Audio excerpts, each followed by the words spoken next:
So in my own journey, I think I've had to unlearn a lot.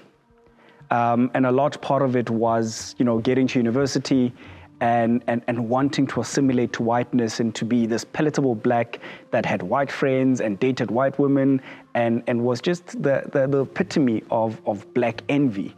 And in that journey, I found less of myself being available. I became a shell. I became quite narrow-minded because I was not actually emphasizing or focusing on what made me the best version of myself. If anything else, I was focusing on what I thought somebody else felt was what and who I should be.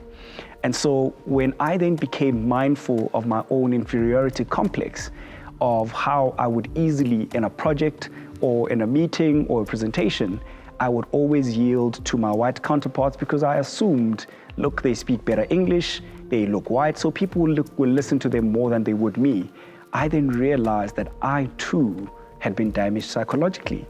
And even with my education or the access that I had been privileged enough to receive, I had not dealt with my own issues. And so I had to be very conscious of what my own weaknesses were. I had to be conscious of what was it that would happen in an environment that would make me yield to my white counterparts and really interrogate those moments and allow myself to be vulnerable. And so when I became more conscious of my blackness, when I became more mindful of my own culture, when I became more mindful of the type of man that I wanted to be in society, I found myself actually, for the first time, understanding what black consciousness was about. It was not about dominance.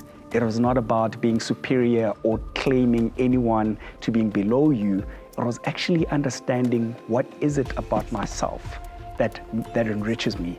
And so discovering my spirituality, my blackness, my culture, my sense of being as a black male who's heavily influenced by Western thinking and education allowed me to be more authentic.